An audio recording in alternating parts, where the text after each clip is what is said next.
Agent who can participate in a distribution and sales policy।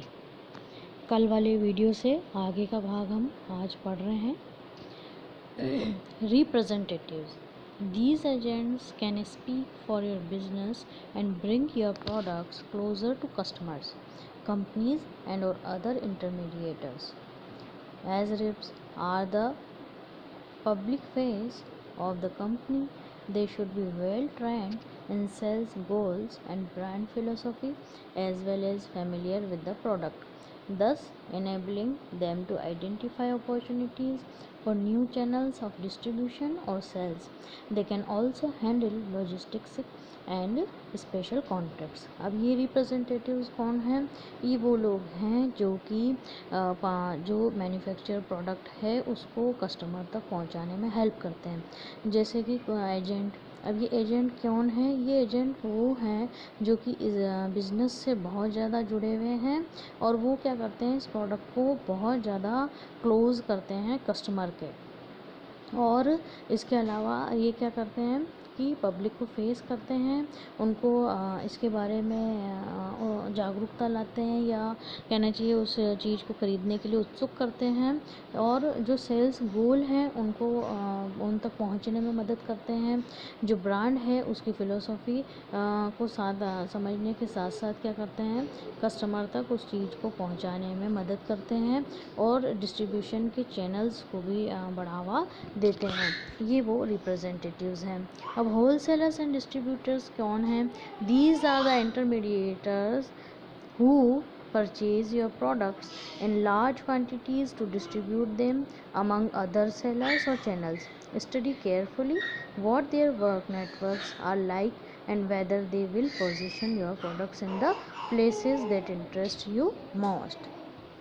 अब ये wholesaler हैं और डिस्ट्रीब्यूटर्स हैं, थोक विक्रेता और वितरण करने वाले, जो कि क्या करते हैं, भारी मात्रा में उसको प्रोडक्ट को परचेज़ करते हैं और उन प्रोडक्ट को सेल करने में मदद करते हैं। रिटेलर और सेलर्स कौन से हैं?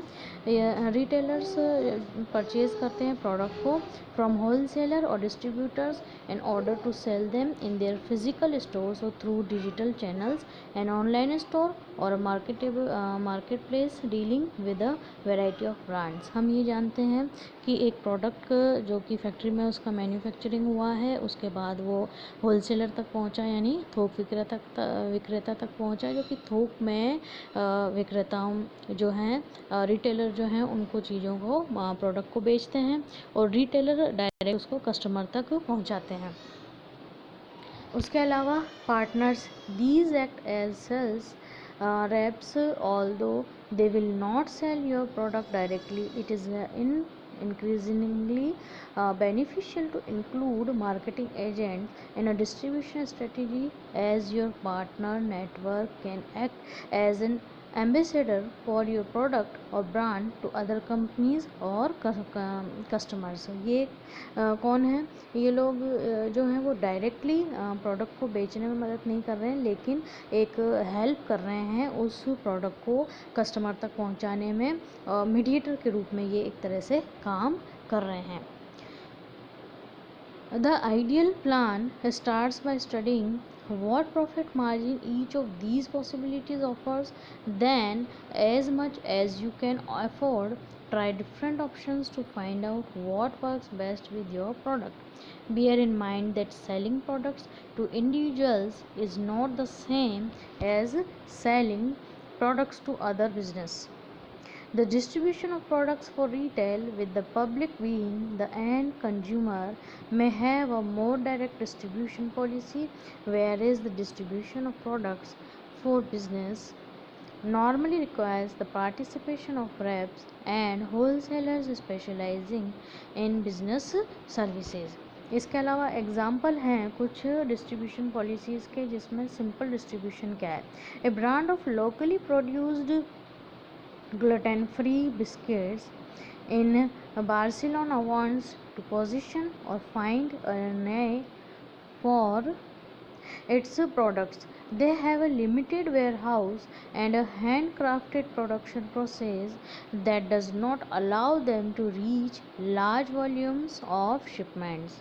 Their focus may be on distributing their cookies to local businesses with an indirect yet simple distribution process leading from their factory to cafes, bakeries and specialized shops in Barcelona that will sell their biscuits. अब इसमें simple distribution में क्या है कि इन्होंने अपना एक area decide कर लिया है, शॉर्ट एरिया डिसाइड कर लिया है कि, और उन्होंने अपना लोकल बिजनेस डिसाइड कर लिया है कि हमें अपने प्रोडक्ट को केवल यहाँ तक ही सीमित रखना है और हम अपने प्रोडक्ट को केवल यहीं तक ही बेचना चाहते हैं। तो इन्होंने क्या कर रखा है, एक उदाहरण दिया है कि बार्सिलोना में जो बिस्किट हैं उन बिस्किट्स को केवल लोकल मार्केट तक ही पहुंचाया जा रहा है, और लोकल मार्केट में फिर क्या है, उसने स्पेशलाइजेशन कर रखा है कि कुछ कैफ़ेज़, बेकरीज़ और कुछ शॉप्स हैं, केवल ये ब्रांड जो है वो वहीं पर ही मिलेगा।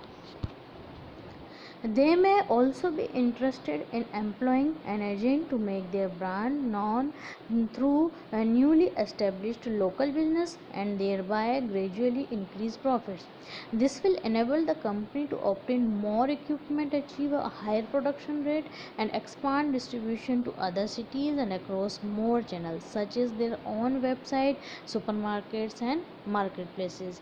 तो ये तो हुआ आपका सिंपल डिस्ट्रीब्यूशन। अब कॉम्प्लेक्स डिस्ट्रीब्यूशन में क्या है, consider the case of a long established shoe manufacturer wishing to boost its international presence. To achieve this today, it's crucial to have a strong presence on digital channels.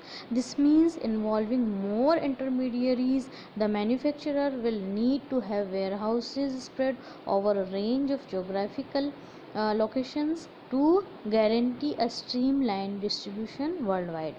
They will need to build a network of wholesalers to position their products across the most suitable sales channels for footwear, as well as a network of sales personnel who are well informed about the brand and its catalog. At Sales Layer, we have helped Bobox, the world's leading brand of children's footwear, to streamline their product content management. This has had a positive impact on their digital and international distribution processes. अब यही है कि simple के अंदर तो यही था कि उन्होंने अपना एक एरिया फिक्स कर रखा था, जबकि इसके अंदर उन्होंने अपने जो प्रोडक्ट को वास्ट उसको बेचने का काम कर रहे हैं। Your focus should be on getting fast transaction that will ensure a steady income stream. Make sure that there are clear communication strategy between your sales team, distributors and warehouses to guarantee that everyone has access to the same information about product launches and stock levels at all times. तो ये सभी चीज़ें depend करती है कि distribution की policy क्या है, और डिस्ट्रीब्यूशन की पॉलिसी ही सेल्स को निर्धारित करती है कि यदि आपको केवल लोकल मार्केट तक ही इसको मैन्युफैक्चरर जो प्रोडक्ट है उसको पहुंचाना है तो आप उसके लिए डिफरेंट पॉलिसी अपनाएंगे डिस्ट्रीब्यूशन की, और यदि आपको इंटरनेशनल मार्केट तक उस प्रोडक्ट को पहुंचाना है तो आप डिस्ट्रीब्यूशन की पॉलिसी को अलग अपनाएंगे।